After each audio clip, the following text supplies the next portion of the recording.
Gempar, calon presiden dari Koalisi Perubahan Anies Baswedan diwawancarai secara eksklusif di stasiun televisi ABC News di Australia. Anies mendapat banyak pertanyaan genit dari host acara terkait hubungan Indonesia dan Australia, terkait kampanye berbau agama seperti di Pilgub DKI Jakarta, pembangunan IKN, dan lain-lain.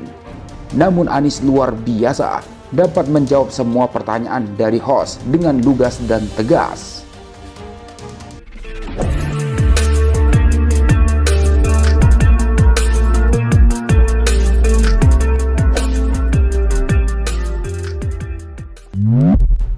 Magnet Anies Baswedan seolah tidak pernah surut. Kemanapun pergi, Gubernur DKI Jakarta periode 2017-2022 selalu mendapat sorotan media. Hal itu tidak terkecuali stasiun televisi ABC News Australia yang berhasil mewawancarainya secara eksklusif dalam acara The World pada Rabu malam 8 Maret 2023. Dalam wawancara yang dipandu host Beverly O'Connor, Anies tampak lugas menangkis semua pertanyaan genit dari jurnalis Australia tersebut. Sebelum diwawancarai, suami Ferry Farhati sempat bertemu dengan para petinggi negeri kanguru seperti Menteri Luar Negeri Penny Wong dan Gubernur Bank Sentral Australia Philip Lowe dalam kunjungan singkat ke negara tetangga Indonesia tersebut sejak 4-9 Maret 2023. Mendekati masa bakti Joko Widodo yang akan berakhir pada Februari 2024, sinar Anies Baswedan sungguh terang di Indonesia. Hal itu diperlihatkan tiga partai pengusungnya, yaitu Partai Nasdem, Demokrat, dan PKS yang tergabung dalam koalisi perubahan. Berbincang dengan Beverly, Anies mampu menepis kontroversi masa lalu dan menjelaskan visinya untuk Indonesia ke depan.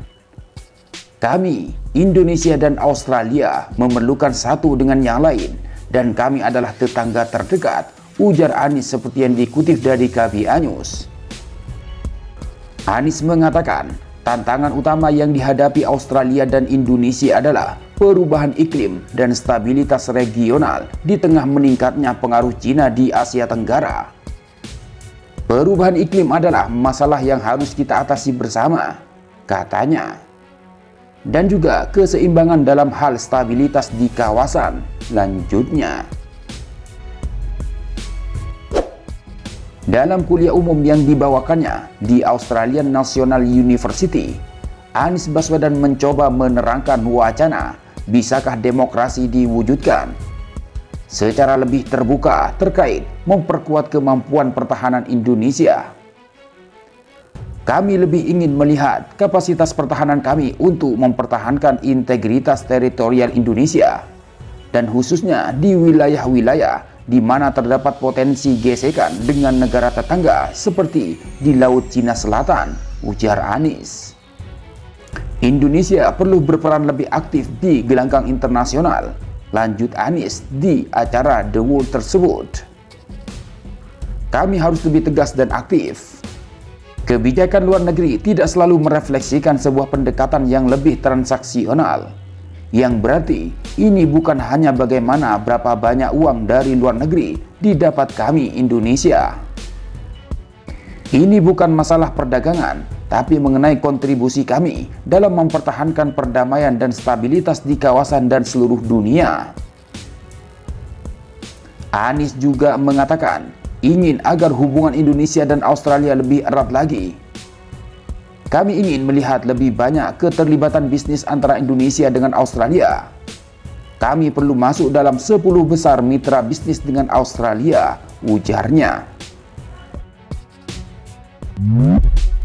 Sementara soal kampanye berbau agama di Pilgub DKI Jakarta 2017 lalu, Anies banyak mendapat kritikan saat berkampanye yang dinilai bisa memecah belah persatuan di Pilgub DKI Jakarta 2017. Secara terang-terangan mendekati suara pemilih Muslim untuk mengalahkan pesaingnya dari Basuki Cahayapurnama alias Ahok, seorang WNI keturunan Tionghoa beragama Kristen. Ketika ada calon muslim dan seorang calon Kristen, masalah agama masuk ke dalam persamaan, katanya kepada The Wood. Anies bilang setiap kandidat akan berusaha menonjolkan perbedaan untuk mendapat keuntungan elektoral dan mengatakan kepemimpinannya saat menjadi Gubernur DKI Jakarta berkomitmen untuk kesetaraan agama selama 5 tahun kepemimpinannya. Saya mengundang siapapun untuk menilai saya bukan berdasar asumsi, tapi kepada jejak rekam, kata Anies. Anies mengatakan dukungan dari berbagai partai politik tidak membuat dirinya melupakan tugas utamanya sebagai pemimpin di atas semua golongan.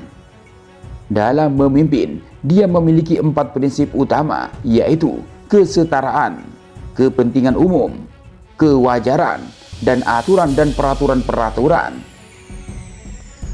Anies mengaku kunci prioritasnya adalah meningkatkan pertumbuhan ekonomi, kualitas kesehatan bagi penduduk Indonesia yang berjumlah 270 juta jiwa, dan akses pendidikan ke seluruh penjuru Indonesia. Jadi orang tua tidak harus mengirimkan anaknya ke kota-kota besar di Jawa untuk mendapat pendidikan berkualitas, katanya. Anies juga berkomitmen untuk menjalankan rencana pemerintah, yaitu memindahkan ibu kota dari Jakarta ke IKN Kalimantan Timur. Meski proyek tersebut mengalami penundaan panjang dan kesulitan pendanaan serta masalah-masalah lingkungan. Masalah lain yang dihadapi negara adalah pengesahan undang-undang yang melarang penghinaan terhadap presiden, yang memicu kekhawatiran publik tentang kebebasan berbicara. Anies tidak secara jelas menjelaskan soal undang-undang tersebut. Namun dia mengatakan saat memberi kuliah umum di Australian National University pada Senin 6 Maret 2023 bahwa adalah penting menghormati kebebasan berekspresi. Dia mengatakan hal yang kecil terjadi di Jakarta bisa cepat menjadi topik paling tren di media sosial karena jumlah penduduknya yang besar. Kami bisa mendapat respon cepat dari publik terkait apa yang kami lakukan sebagai pemerintah Provinsi DKI Jakarta. Jadi kami tidak menganggap ini sebagai sebuah masalah, namun kami melihat ini sebagai sebuah peluang untuk membuat menjadi lebih baik, kata Anies. Ini bisa saja keluar dalam bentuk kritik, tapi bagi kami dalam demokrasi, kritik itu biasa dan harus dihormati. Dan nyatanya kami diuntungkan dari itu. Anies juga ditanya tentang penanganan pemerintah terhadap COVID-19 yang dikritik setelah lonjakan kasus dan kematian akibat varian Delta pada pertengahan 2021. COVID adalah sesuatu yang tidak kami prediksi, dan harus saya katakan itu adalah salah satu pengalaman pembelajaran kepemimpinan terdalam, katanya. Ia mengatakan transparansi dan kepercayaan pada pemerintah sangat penting, tetapi Kementerian Kesehatan Indonesia tidak selalu menjadikan ini sebagai prioritas. Akibat pandemi COVID-19, Anies mengatakan pemerintah Jakarta melihat lonjakan besar dalam jumlah layanan pemakaman setiap bulan dan 2 kali lipat tagihan medis untuk kasus pneumonia atau radang paru akut.